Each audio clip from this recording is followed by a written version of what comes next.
If you're looking to create, grow, and sustain your wealth, download and subscribe to the Pain Points of Wealth podcast at BeBullish.com with Bob, Ryan, and Chris Payne. It's your podcast for market insights, money tips, and real talk on the economy. Download and subscribe at BeBullish.com.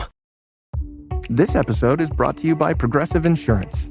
Fiscally responsible, financial geniuses, monetary magicians. These are things people say about drivers who switch their car insurance to Progressive and save hundreds. Visit Progressive.com to see if you could save. Progressive Casualty Insurance Company and Affiliates. Potential savings will vary, not available in all states or situations. Sunday morning.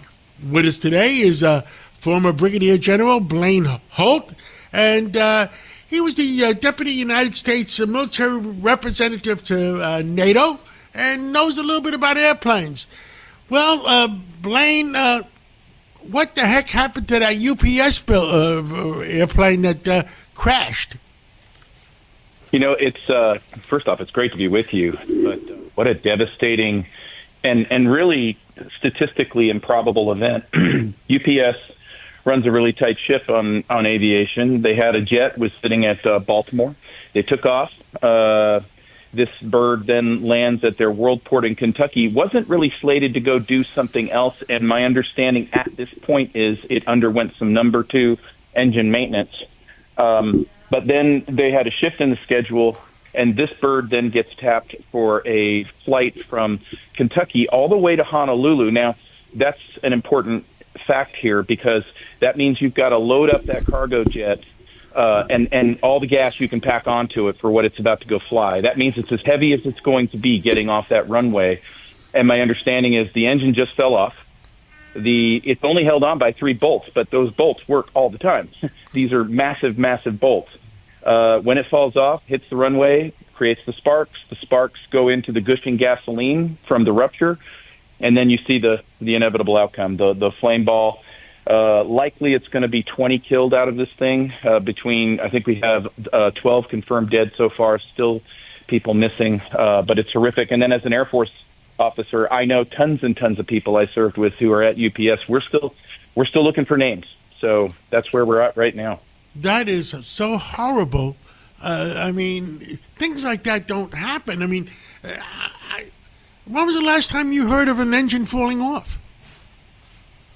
You know, I've been around so many aviation incidents. I've investigated aviation incidents. I have never seen anything like this, especially with professional heavies. If a civilian outfit doesn't maintain their aircraft properly, I've seen those. But not at this level of aviation. This is the pinnacle. This is the top. They have such exacting standards in this part of the FAR or the FAA regulations. So it's absolutely shocking to me. It's shocking to all of my peers who fly. And it's just, and a lot of people were killed in that trucking plant. Yeah. And we're going to find out, unfortunately, about more. Because it's such a devastating scene. We're looking at hundreds of thousands of pounds of jet fuel that ignited, and it's going to be a very slow process here going forward to get all the recoveries and identifications done. And our hearts just go out to the families of the air crew. And then what we have to do in the investigation phase, John, we got to go find out how this happened. We got to go find out how the maintenance was operated on this airplane and find out where we are. And I can't help but think about, is the investigation going to be hampered because of the government shutdown being laid over the top of it? Mind-boggling. Now, me and you have spoken many times before about not about pilots and co-pilots, whether it's military aircraft or whether it's civilian aircraft. Is there any update on it?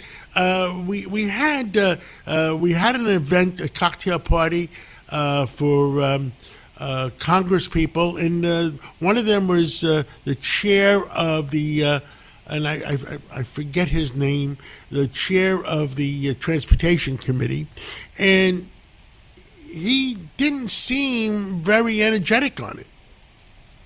They're not, and they don't understand that they're playing with fire.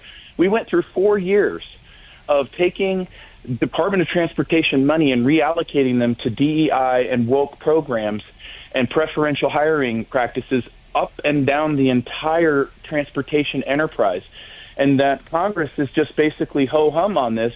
What kind of disasters are we going to have before we get what we need is a top-down review of every element of the transportation system? You and I talk about this all the time.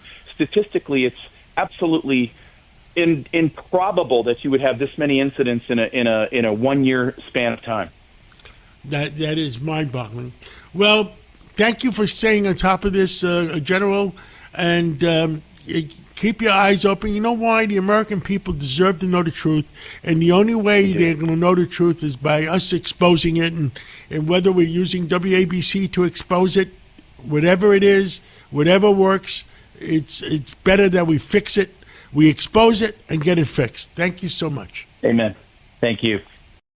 If you're looking to create, grow, and sustain your wealth, download and subscribe to the Pain Points of Wealth podcast at BeBullish.com with Bob, Ryan, and Chris Payne. It's your podcast for market insights, money tips, and real talk on the economy. Download and subscribe at BeBullish.com.